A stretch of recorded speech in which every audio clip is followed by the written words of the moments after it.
श्री सद्गुरुनाथा कृपा करुणी मज अनाथा निरसले भवदुःख व्यथा तत्काळ तुझिया प्रसादे अनंत वाणी अनंत ध्यास बुद्धा संदेह या जीवास पारखबोध करुणिया खास मुक्त केले बंधुनी तुझे स्थितीचा विचार वधवी जीवा नित्य सार इतुकी कृपा करी मजवर जीवधारा कारणे करांची तुळासी ज्ञानबोध नित्य पादसी जवळीच ठेवी अनुदासी कर जोडूनी विनवितो श्री सद्गुरुनाथ महाराज की जय. थोडं घुटभर पाणी घुटभर थोडंसंच द्या.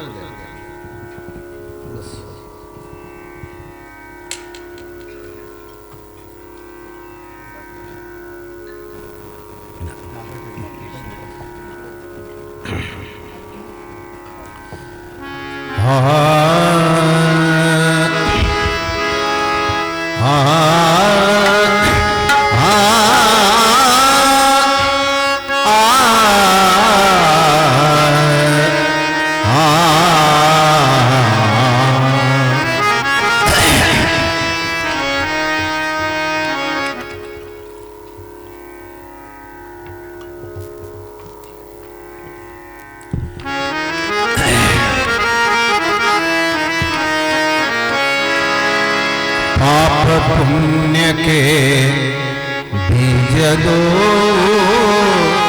पाप पुण्य के बीज दो विज्ञान अधीन में झारिए जी झारिए विज्ञान अधीन में झारिए जी झारिए पाप पुण्य के बीज दो पाप पुण्य के बीज दो ज्ञान अधीन में झारिए जी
टाळा नाही वाजवायचा, हळू वाजवायचे. लक्षात घ्या, आतापर्यंत जे आपण निरूपण ऐकलं आणि दरवर्षीच ऐकत आहोत, संतांचं साहित्य वाचत आहोत, संतांचं कथन ऐकत आहोत, आपणही काही अभ्यास करत आहोत, त्या सगळ्या गोष्टीतून काय होते, या जीवाला अनेक बंधनातून निघण्याची युक्तिप्रयुक्ती त्याच्या लक्षात यावी. नको असलेलं दुःख, नको असलेल्या समस्या, नको असलेल्या घटना जीवन जगत असताना आपल्या समोर येऊ नयेत, यावू नयेत.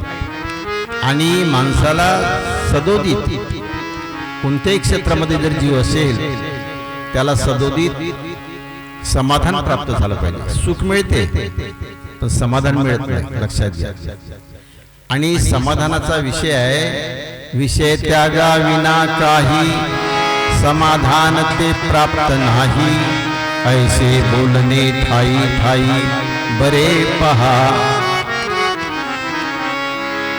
जो विषयाला जवळ घेतो, विषयांच्या ध्यासाच्या पूर्तीसाठी जो जीवन जगतो, तो किती लखपती झाला, पदवीधर झाला, वैज्ञानिक झाला, तर त्याला सुख मिळेल, समाधान नाही मिळेल. समाधानाचं माध्यम आहे विचार विवेक,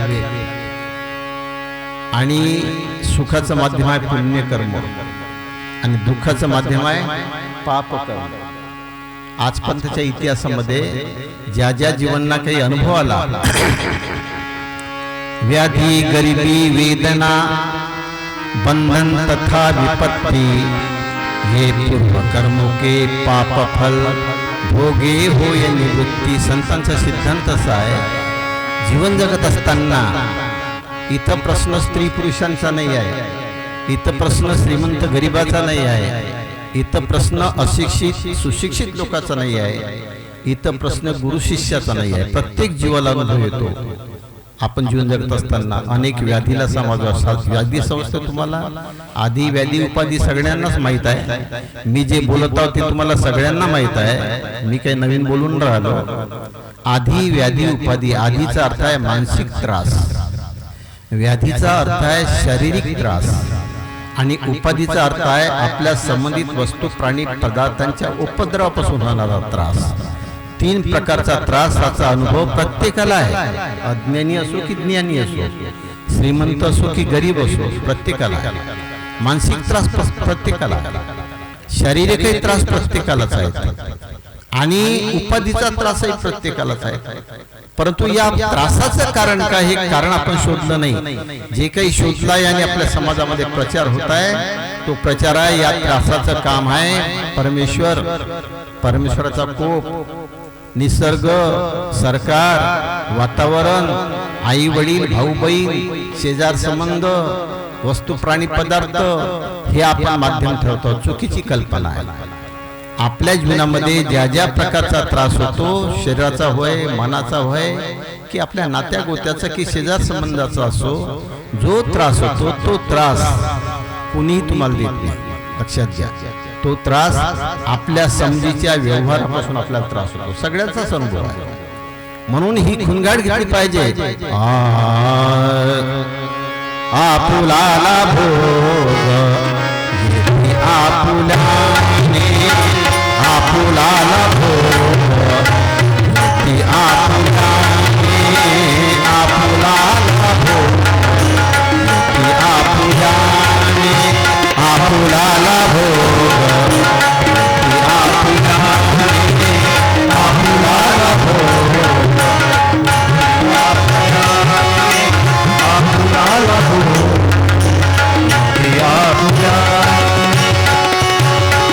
वाटते जनाने केले ऐसे, वाटते जनाने केले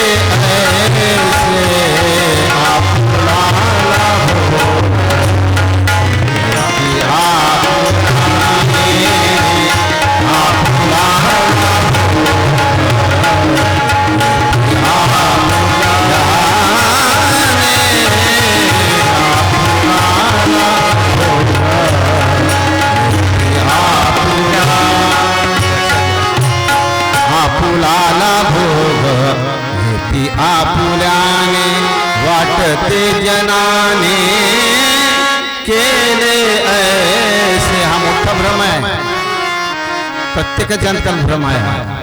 आपल्याला कोणता त्रास झाला की आपण दुसऱ्याला वेठीस धरतो. आपणच नाही, मोठमोठे ज्ञानी, विद्वान, पंडित, श्रीमंत, इजारदार, खासदार, जाणकार, समजदार माणसं सुद्धा आपल्या जीवनामध्ये जर त्रास झाला, आपल्या शरीरापासून, मनापासून किंवा बाहेरील वस्तू प्राणी पदार्थापासून संबंधित जर त्रास झाला तर आपण असं म्हणतो की मला माझा जो त्रास आहे, मला जो त्रास झाला तो त्यांच्यामुळे झाला.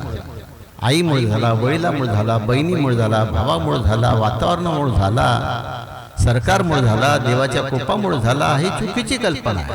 असा सिद्धांत नाही आहे. सिद्धांत असा आहे, आपुलाला भोग येते आपुल्याने. आपली जी समज आहे आणि जी समज आहे त्या समजीनुसार केलेले व्यवहार आहे, त्या व्यवहाराच्या दोषामुळे आपल्या जीवनामध्ये त्रास होतो. लक्षात घ्या. आता तुम्ही म्हणाल आम्ही तर आता सज्जनाचा संगतीचा अभ्यास करता, आमचे व्यवहार तर चांगले आहे. तुमचे व्यवहार आताचे चांगले आहे, पण आम्ही नेहमीच सांगतो, कारण पूर्वजन्मीची अभ्यास कला तयानीच होतो यज्ञ आपुला. म्हणूनच भिन्नत्व आणले जीवाला जीवना माझिया. आपण जी आता जीवन जगत आहोत, जे व्यवहार करत आहोत, ते व्यवहार आताच्या तुमच्या अभ्यासाच्या प्रभावाचे नाही आहे. लक्षात घ्या. प्रारंभिक मलिन गतीचा ओघ आहे. वृत्ती जी आहे माणसाची, ती वृत्ती प्रारंभिक मलिन गतीच्या ओघानुसार ती वृत्ती समोर येते आणि आलेली वृत्ती जी आहे त्या वृत्तीला आपल्या अभ्यासाच्या पुरुषार्थांनी न सावरता, त्या वृत्तीला न वळण देता जशाच्या तसेच आपण व्यवहार करतो, म्हणून दुःख पदरी येते. लक्षात घ्या. सत्संग कशासाठी आहे? सत्संग कशासाठी आहे?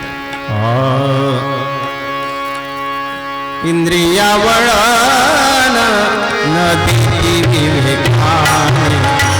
इंद्रिया वळण नदी विवेकाने. इंद्रिया वळण नदी विवेकाने. इंद्रिया वळण इंद्रिया वळण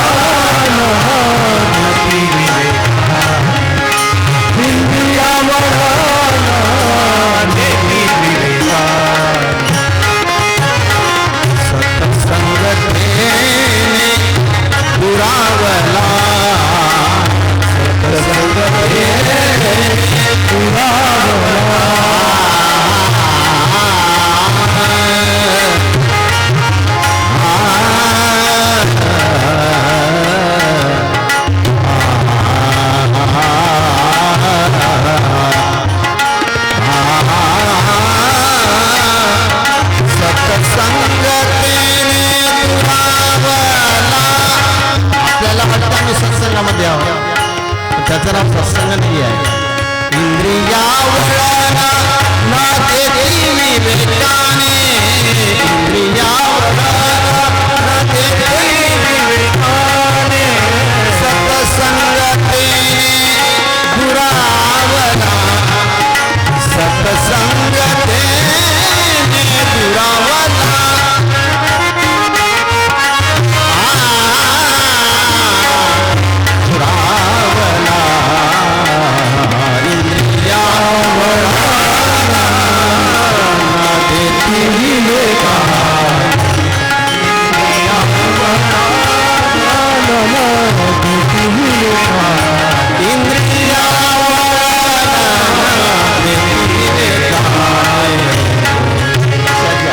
इंद्रिया वळण नदी विवेकाने.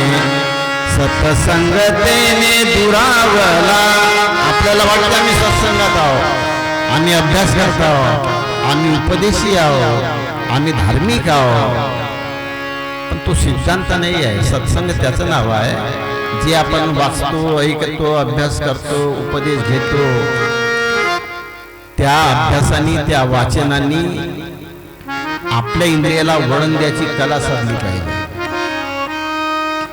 कारण प्रादिक मलिनगतीचा ओघ आहे, त्या ओघाला वळण देत असेल तर त्याचं नाव सत्संग, आणि इंद्रियाला वळण देत नसता येत नसेल त्याचं नाव कुसंग. मी अनंत महाराजाव, पण बोलताना माझ्या जिभेला वळण नाही. कसंही मी बोललो, माझ्या बोलण्याने दुसऱ्याचं अंतकरण दुःखी होत असेल, आपल्या मनाशी रोधावे, परांतर शोधावे, क्षणोक्षणा सांभाळावे, बदलेल म्हणून. आपल्या मनाला रोखता आलं पाहिजे, दुसऱ्याचं अंतर शोधता आलं पाहिजे, लक्षात घ्या. आणि आपल्या इंद्रियाला वळण देता आलं पाहिजे. ही हजार अभ्यास साधला त्याचा सत्संग आहे. आता हा सत्संग साधण्यासाठी काय करावं हा आजचा विषय आहे.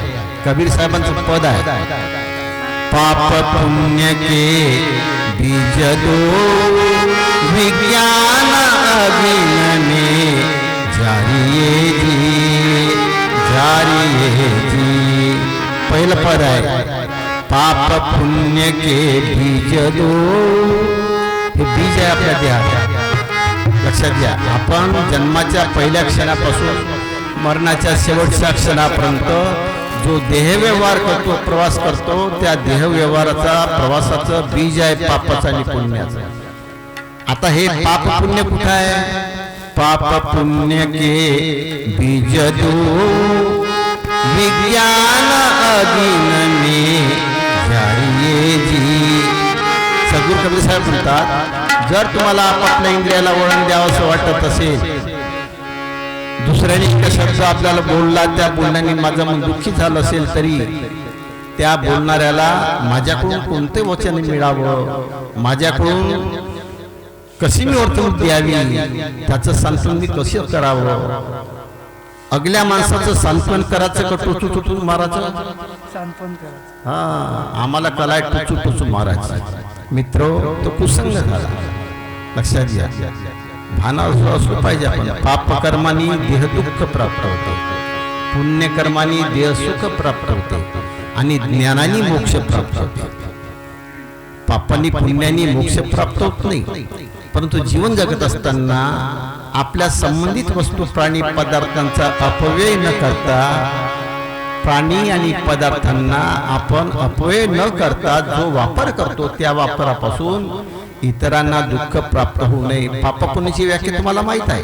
अष्टादेशु पुराणेषु व्यासस्य वचनम द्वयम, परोपकाराय पुण्याय पापाय परपीडनम. 18 पुराणे लिहिणाऱ्या व्यासमुनींचा 18ही पुराणाचा सार असा आहे की पाप आणि पुण्य कशाला म्हणावं? परोपकाराय पुण्याय पापाय परपीडनम. परोपकार करणं हे पुण्य आणि परपीडा करणं हे पाप. झाली व्याख्या, सोपी व्याख्या. आपल्या जगण्यातून, बोलण्यातून, खाण्यातून, घेण्यातून, कमाई करण्यातून, खर्च करण्यातून, संबंधित व्यवहारातून माझ्याकडून दुसऱ्याला पीडा होत असेल, झालं पाप. नुसते कोंबडे बकर कापणं म्हणजे पाप असा काही विषय नाही आहे. कारण कर्म करण्याची 3 साधन आहे, काया वाचा मन. शरीराने, वाचेनी आणि मनाने आपण जीवन जगत असताना संबंधित जीवाला, मुलाला, पतीला, पत्नीला, सासूला, सासऱ्याला, शेजाऱ्याला, पाजाऱ्याला, संबंधित जे जे काही जीव आहे त्या जीवांना आपल्या वर्तणुकीमुळं पीडा होत असेल तर ते पापकर्म आहे बाबा, लक्षात घ्या. आणि या पापकर्माचं फल आहे ते मग कोणतं? व्याधी, गरिबी, वेदना, बंधन तथा विपत्ती. पूर्वकर्मों के पाप फल भोगे हुए निवृत्ती. लक्षात घ्या.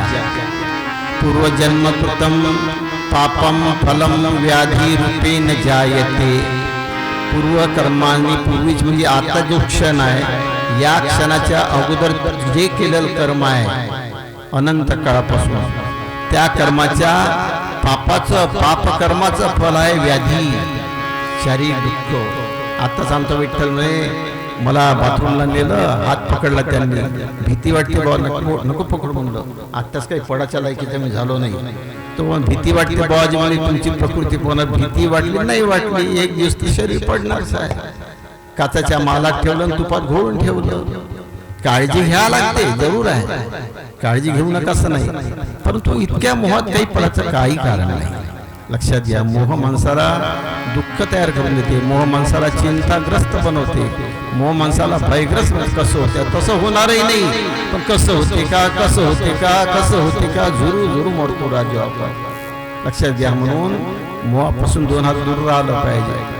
तर प्रश्न असा आहे, पाप पुण्य के बीज दो. समजला का तुम्हाला पाप आणि पुण्य? पापाची पुण्याची व्याख्या लक्षात घ्या. आपल्या जगण्यापासून, बोलण्यापासून, खाणे घेण्यापासून दुसऱ्या जीवाला पीडा होणं पाप आहे. आता हे पाप तुमच्याकडून होत नसेल पण माझ्याकडून नेहमीच होते. लक्षात घ्या, पीडा होते जगण्यात. लक्षात घ्या, अनेकांना. एकाने मला प्रश्न केला, दुसऱ्याला पीडा देऊ नये असं तुम्ही म्हणता. भाऊजी, दारू पिऊन आला आणि तुम्हाला शिवे दिले, तुम्ही चुपचापच राहायचं का? काय उत्तर द्यायचं आपण? काय उत्तर द्यायचं? समजदार असेल तर चुपचाप राहा, न समजदार असेल तर त्याच्याशी कुस्ती खेळा. नाही, समजदाराचं काम काय? द्रौपदीचं वस्त्र होत होतं, दुःशासन करत होता. धर्मराजा 5 पांडव बसले होते, तिचे पती ते चुपचाप पाहत होते, तिचं वस्त्र चालू होतं. द्रौपदीला शंका आली, काय सांगा म्हणे, माझे 5 पांडव पती आहे, शक्तिमान पराक्रमी बसून आहे, आणि त्यांच्या डोळ्यात देखता माझं वस्त्र होत आहे, ते चुपचाप बसले. नाही राहवलं तिला. शेवटी, धर्मराजा, धिक्कार असो तुमच्या माझ्या 5 पतीचा, तुमच्या देखता तुमच्या पत्नीची अवहेलना होत आहे आणि तुम्ही चुपचाप बसले. धर्मराजा म्हणाले, अगं, आम्ही ज्यावेळेस जाईल ना त्यावेळेस तू काही माझ्यासोबत येणार नाही, माझा धर्म माझ्यासोबत येईल. मला शेवटच्या क्षणापर्यंत शांती घ्यायची आहे आणि शांती घेऊनच जायचं आहे. शेवटच्या क्षणाला माझ्याजवळ शांती राहिली पाहिजे.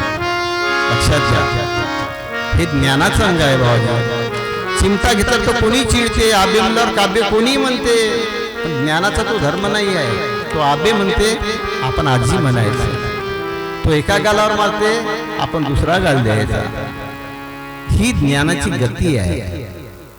लक्षात घ्या, ज्ञान नुसतं पाठ करण्यासाठी, बोलण्यासाठी नाही, त्यासाठी पाप पुण्य के बीज दो. हे पापाचे आणि पुण्याचे 2 बीज आहे. कुठे आहे?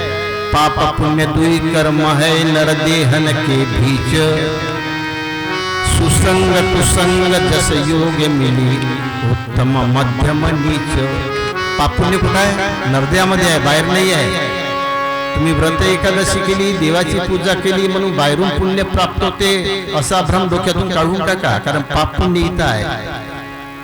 काया रूपी इस खेत में, काया रूपी इस खेत में, मन की किसानी कर रहा इस कुमुदिनी ने तो परिमळ कुमुदिनी काया रूपी इसी खेत में, मन की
हे दोन बीज या नरदेहामध्ये आहे, बाहेर नाही आहे.